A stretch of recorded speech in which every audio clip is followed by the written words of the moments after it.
I pass by the bar 3 times a week for a year on my way to the gym. Last year, I decided to get in shape for my 40th birthday. That big day is tomorrow. Last week, my wedding dress fit me again. I was so proud. Unfortunately, no one seemed to care. My husband was away in another state. My kids, friends, co-workers, too busy or unwell. Even my parents were away.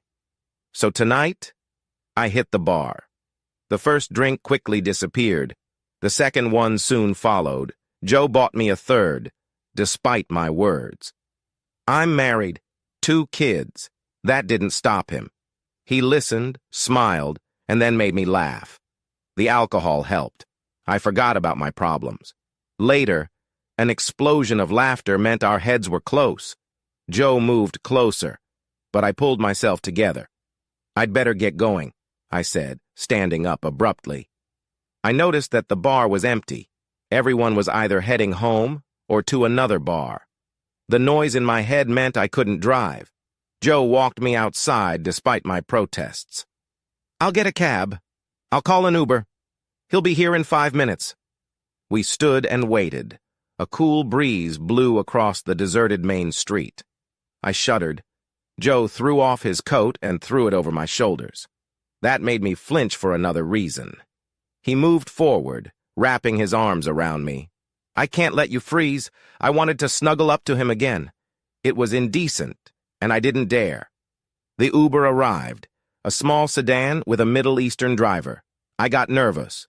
The cab was company-owned, registered. Joe sensed my hesitation. I'll ride with you to make sure you got home okay. The look I gave him made him clarify. I'll stay in the car and come straight back. I agreed. It was comforting. I leaned back against him in the back seat.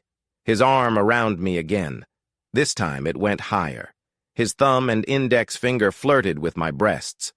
I tilted my head back to look into his eyes to see his intentions.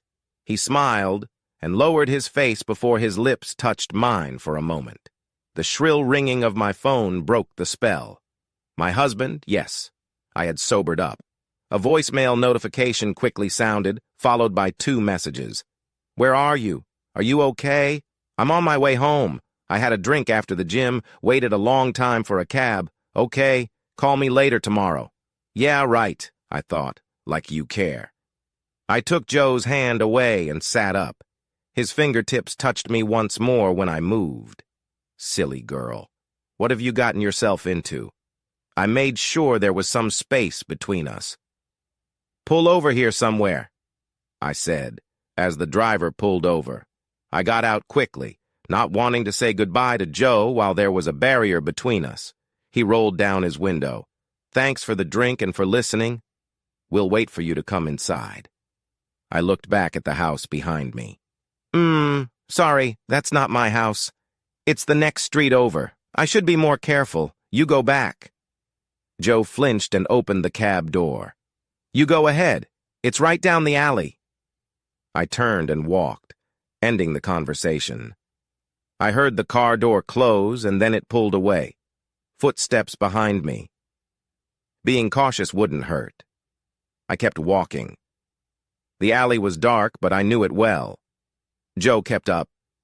I was almost to the house when I caught my heel, stumbled. He caught me. I was in his strong arms again. Then his lips were on mine. I was in front of the house, my skirt pulled up, my legs wrapped around Joe's waist. Not here, I breathed out, pulling away. We crossed the street in a decent manner. While I fumbled with my keys at the front door, he pounced on me again. I was looking for the keyhole when my skirt was pulled up again. I tensed and swam as he started to have me. I needed to get inside so as not to entertain the neighbors. Turning the key, I swung the door open. Surprise! It started as a hoarse scream, but quieted down. There they were, my friends, my neighbors, my parents, my kids. In the center, my husband was holding a bottle of champagne. The cork popped. The bottle of fizzy liquid slipped from his hands, fell to the stone steps, and shattered into tiny shards. Just like my marriage,